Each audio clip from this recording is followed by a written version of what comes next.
nesta época do ano, o elemento metafísico e o lado místico da vida se imprimem em nós, pelo espírito do Natal. E o significado deste dia 25 de dezembro é, não somente o dia reconhecido como o nascimento do grande Mestre Jesus, mas também um dia de renascimento místico e de inspiração.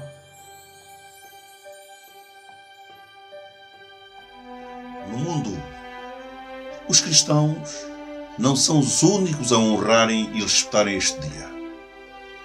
Mas, respeitando a mais vasta religião do mundo, eles pretendem que se trate de um dia santo especial na sua religião.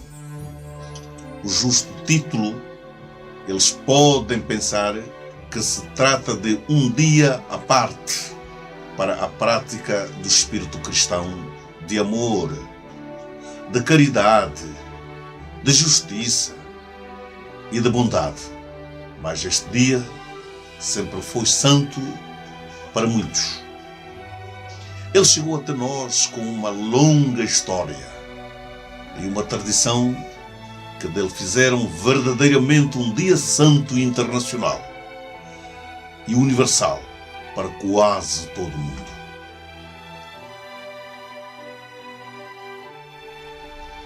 Há alguma dúvida acerca da afirmação cristã segundo a qual o Mestre Jesus nasceu nesse dia, e se tem sustentado que a data é incompatível com a história bíblica. Uma das contestações assenta no fato de que esse nascimento ocorreu numa época do ano em que os pastores não teriam podido levar seus rebanhos ao campo devido às tempestades do inverno, e que, se naquela noite houve pastores que viram a estrela e a seguiram, o nascimento deve ter ocorrido numa outra época.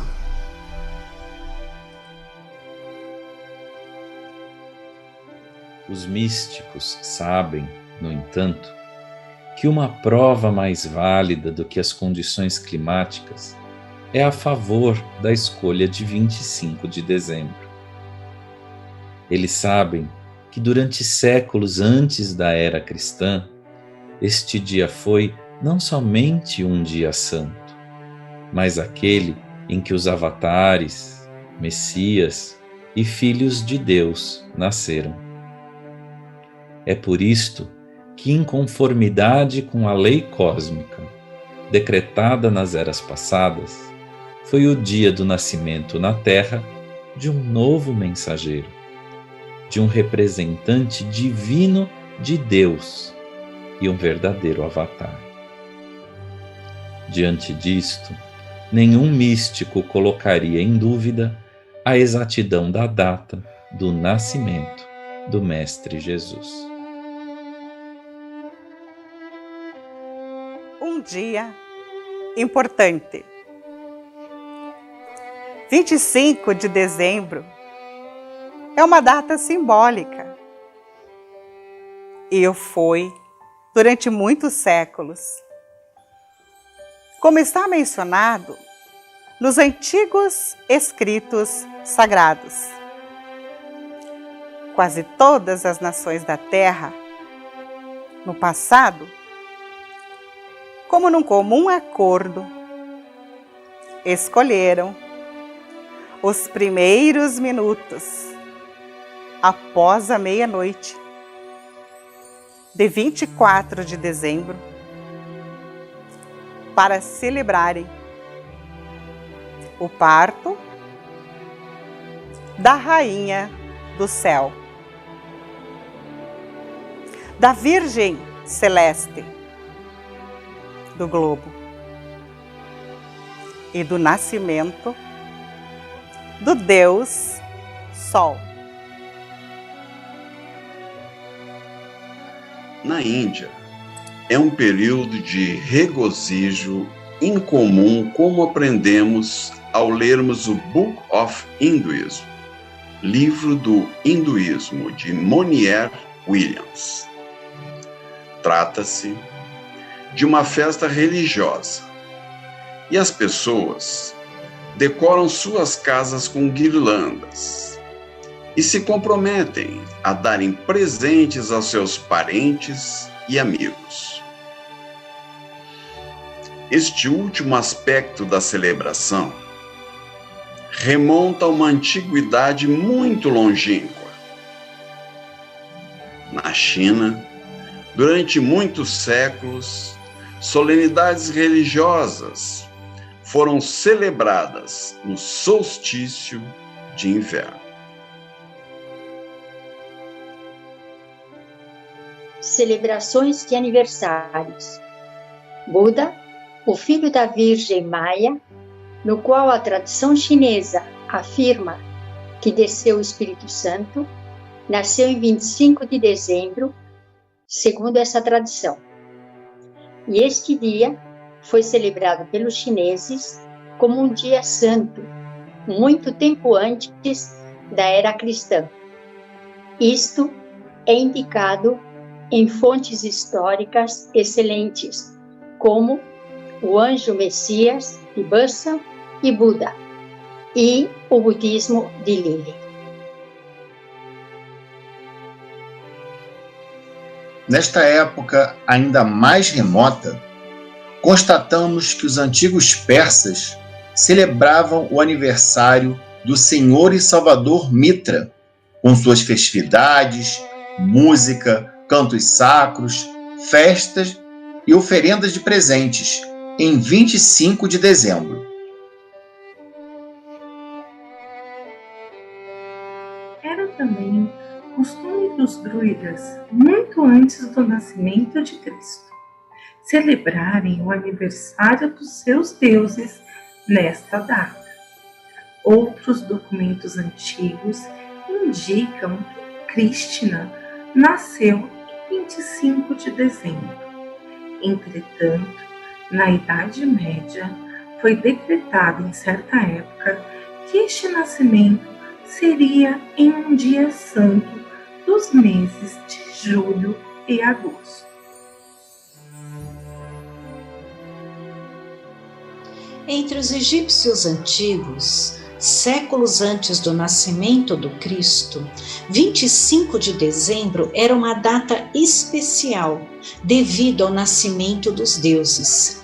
M. Leclerc de Septines, um eminente especialista, escreveu, abre aspas, os egípcios antigos fixavam a gravidez de Ísis, a rainha do céu, e a Virgem Mãe do Salvador, Horus, no último dia de março e situavam no fim de dezembro a comemoração do parto. Fecha aspas. Isso é mostrado de maneira evidente no seu livro Religions of the Ancient Greeks, ou Religiões dos Gregos Antigos, e também em Anacalipsis, de Higgin.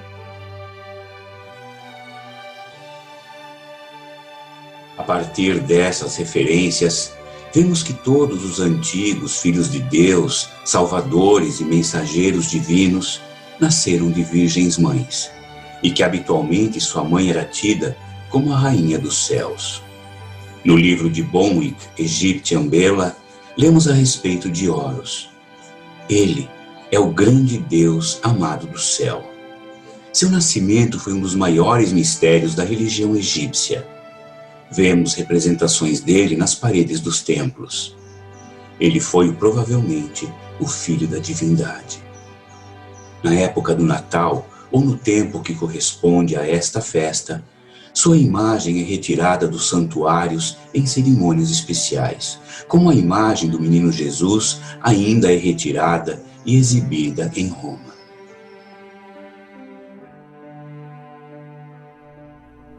No livro de Higgin, a que nos referimos acima, vê-se uma citação de Rigord, observando que os egípcios não só adoravam uma Virgem Mãe bem antes do nascimento do Senhor Jesus, mas exibiam a efígie de seu filho, deitado numa manjedoura, do mesmo modo que se representa o menino Jesus, deitado em uma manjedoura em Belém.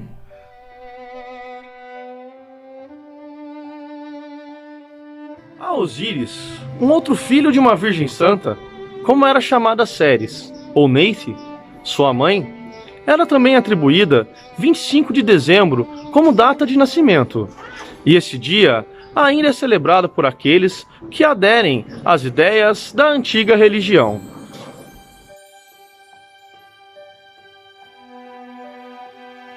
Os gregos antigos também celebravam nesta data o aniversário do nascimento de Hércules. E num documento oficial é dito que a noite do solstício de inverno, que eles chamavam de Noite Tríplice, era aquela em que ele nascera. Nesta explicação, a Noite Tríplice refere-se à Noite da Santíssima Trindade ou das Três Luzes Santas. E nos antigos rituais pré-cristãos, ela era representada ou por um só triângulo ou por 3 triângulos entrelaçados, o que significava que Deus ou o Salvador, nascido naquela noite, abrangia 3 pessoas em uma ou 3 fases da divindade. A doutrina cristã da Trindade só foi acrescentada aos rituais da Igreja muitos anos depois do estabelecimento da Igreja cristã.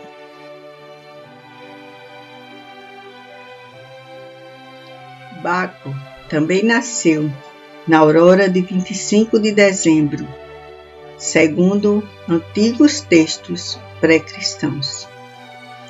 Lemos nos escritos oficiais que o local do nascimento de Baco, que se chamava Sabate, era reivindicado por vários lugares na Grécia, mas sua adoração era habitualmente celebrada, principalmente no Monte Zemsus, na Trácia.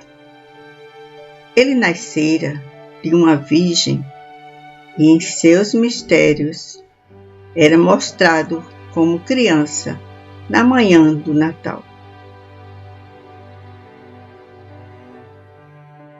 Dizia-se também que Adônis nascera em 25 de dezembro, e nos escritos de Tertuliano, de Jerônimo e dos pais da Igreja cristã, nos é dito que seu nascimento era celebrado por representações da cerimônia que ocorrera numa gruta, e que esta gruta se encontrava em Belém. E era a gruta em que Jesus nascera. Esse dia se tornou também um grande dia e um dia santo na Roma Antiga. A celebração que então era feita era intitulada Natalis Sol Invicti, o nascimento do Sol Invencível, e era um dia de regozijo universal.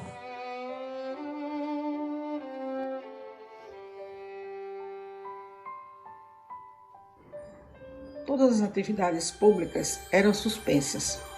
As declarações de guerra e as execuções criminais eram adiadas. As pessoas se sentiam obrigadas a dar presente aos seus amigos, e os escravos desfrutavam de grandes liberdades. Com ligação a esta celebração, Ovídio faz alusão ao fato de que, algumas semanas antes do solstício de inverno, os pastores da Calábria vinham tocar suas flautas na cidade. Os antigos germanos, durante séculos, antes que o último filho da justiça nascesse, celebravam anualmente o solstício de inverno, que chamavam Festa de Yule, a festa de Natal. Nesta festa, os contratos eram renovados, os deuses consultados sobre o futuro, sacrifícios feitos, e se passava esse tempo numa hospitalidade piedosa.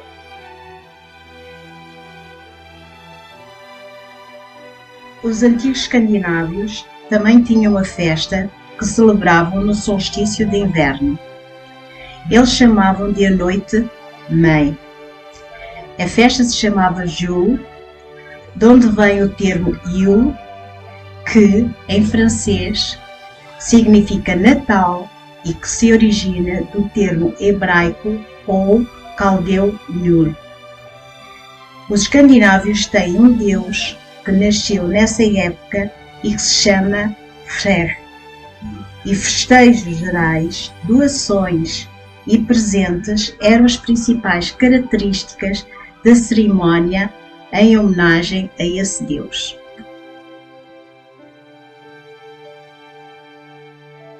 As narrativas dos druidas na Grã-Bretanha e na Irlanda contam que eles celebravam 25 de dezembro acendendo grandes fogueiras nos cumes das montanhas.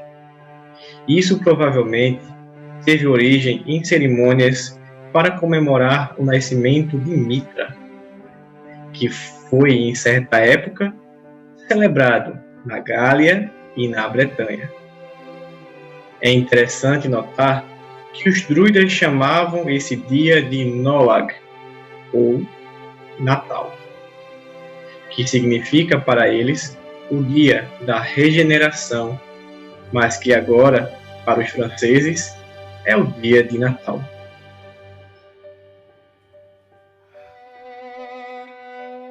No Antigo México, cerimônias foram adotadas pelos atlantes. Havia uma festa que ocorria no primeiro mês deles e que se chamava Haine e correspondia ao nosso mês de dezembro. Sua festa, seu dia santo e uma festa denominada Capacraine, e que significa o solstício de inverno, eram as épocas dos sacrifícios e dos presentes.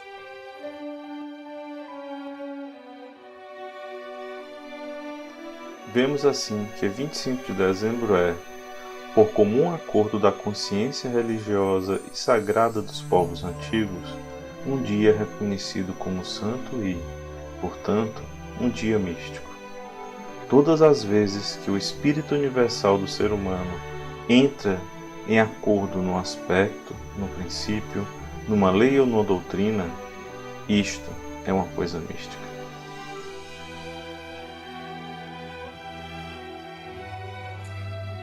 Se ela não foi criada como tal, assim se torna pela adoração concentrada e pelo respeito que suscita. Muitas coisas da nossa vida não são sagradas porque Deus as fez assim, mas devido à atitude respeitosa do ser humano e a motivos idealistas que fizeram delas o que elas são, pelo pensamento contínuo e uma noção maior.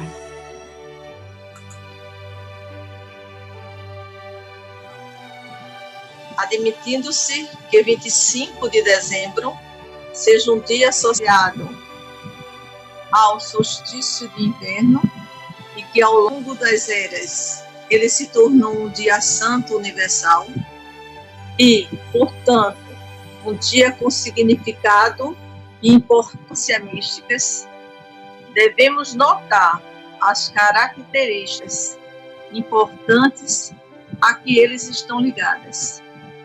Primeiro, é um dia em que nasceram, pelo menos na mente das pessoas, os grandes salvadores da humanidade, os grandes redentores e os mensageiros de Deus.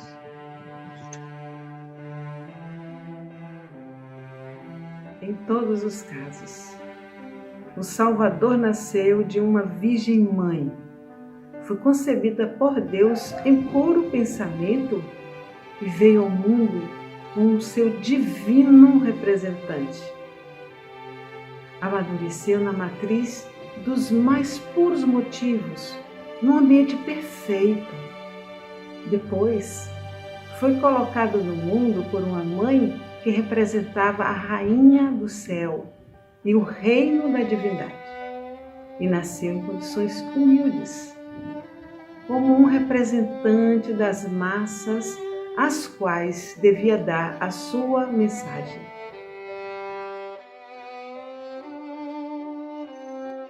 Ponto seguinte é que, para todas as pessoas, de todas as épocas, o dia do nascimento e a vinda do grande mestre, posto de lado como um dia de devoção, de regozijo, de festividades simbólicas e de aplicação dos princípios fundamentais das mensagens de Deus transmitida pelo Senhor. Era uma época em que se libertavam os prisioneiros, em que se amenizavam os sofrimentos e as torturas, em que se dava liberdade aos escravos e em que se demonstrava piedade com aqueles que caíam pelo golpe da lei, em que se manifestava generosidade e se compartilhava com os outros. Todas estas coisas são místicas. Todos aqueles que compreendem, independentemente das crenças e dos dogmas sectários, podem entrar no espírito místico do Natal.